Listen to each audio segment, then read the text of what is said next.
PlayStation 5 was originally released in late 2020. The slim versions were released 3 years later in late 2023. And now, with a new round of seemingly more and more legit leaks, we may soon have the release date of the PlayStation 5 Pro, as well as a list of changes and upgrades that would come along with the Pro console. So, with that being said, in this video I'm going to quickly go over what the rumors are, what we actually know, and what I'm hoping for when it comes to the PS5 Pro. Let's get into it. Console rumors are nothing new and always seem to be happening, but it seems like a lot of people in the gaming sphere are taking the current rumors about the Pro mostly seriously. As far as I can tell, what we know with most articles on the subject point to an article on Insider Gaming by Tom Henderson as the original source for this leak. What's interesting about this is that the article that people are pulling from is dated early May of this year. This seems to have been brewing for a while, just given that alone. Another interesting thing from this article is the fact that besides the PS5 Pro, it also touches on some other things from Sony that were only rumors at the time, most notably the PlayStation Portal and the PlayStation earbuds that are coming out soon. It seems to me that the fact that these rumors turned out to be true at the time only adds credence to the claims about the Pro made by Henderson. While the original article from Henderson only gives us a release date of late 2024, there have been a slew of more details since it was published. One notable detail is that most news points to November or most likely September as being the release window for the Pro, so it seems we'll know about how many of these rumors hold water soon enough. So what are the other rumors about the Pro? Well, first off, it seems like most people agree that it will be a more powerful console. Shocker, I know. In specific, it seems as if the CPU and GPU will be getting incremental upgrades as well as possibly using proprietary tech and possibly AI to increase frame rates and ray tracing on the console. Hard to speculate on this since there are no solid details, but this could be a game changer if Sony is able to do it right and make it consistent across games. With the two biggest rumors out of the way, there are a couple of other things that have been leaked that bear talking about. Tom Henderson and others have said that dev kits for the Pro have been sent out to first-party developers and that the PlayStation 6 is currently targeting a 2028 launch. If this ends up being true, then it would bring even more credence to the September 2024 release, as it would be a great refresh for the generation while not being too close to the release of a new console. That's a big if, because there's no real way to know if that 2028 release is at all accurate, even if it does follow the basic timeline of the last few generations, especially with PlayStation. So those are all the main rumors when it comes to the PlayStation 5 Pro. There are others obviously, but a lot of them hold even less water or retread very similar ground. But what do we actually know? The short answer is nothing really. Tom Henderson and others may have leaked things correctly in the past, but that doesn't mean that this is true. It would, however, hurt their credibility for the future if it was completely made up though, so I'm going to go over what I think is probably close to the money when it comes to the PS5.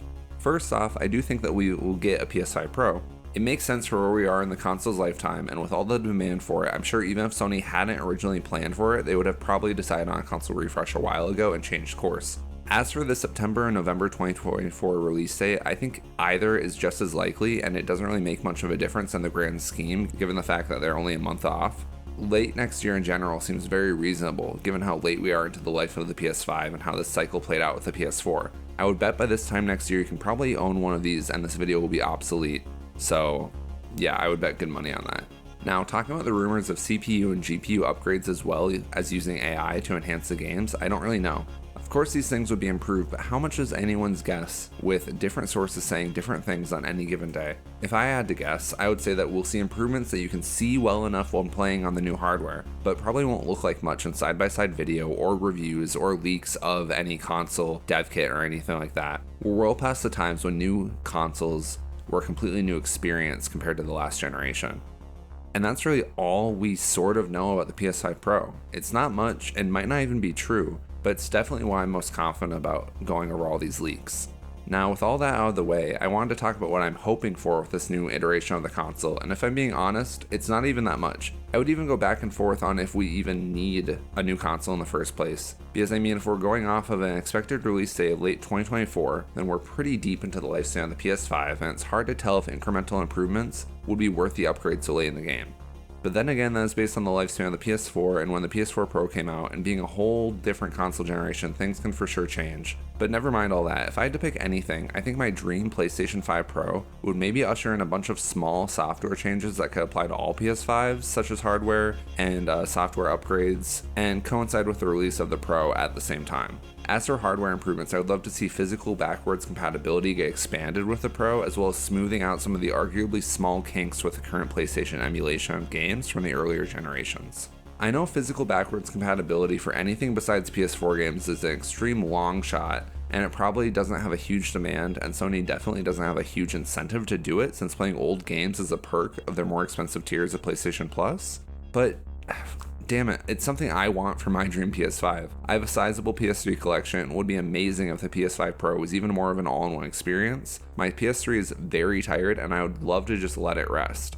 As for other upgrades specifically, I would love to see them refresh the navigation of the PlayStation 5 menu and probably reduce loading times for games and increase storage. And that's basically all I really want. I'm sure there's a lot of other people that are asking a lot more, and people are asking for a lot less, but that's what I want. So there it is, everyone. That's everything I could find about the PS5 Pro that I felt was important enough to put in the video, rumor or not, with some hopes for the future of the console thrown in there for good measure.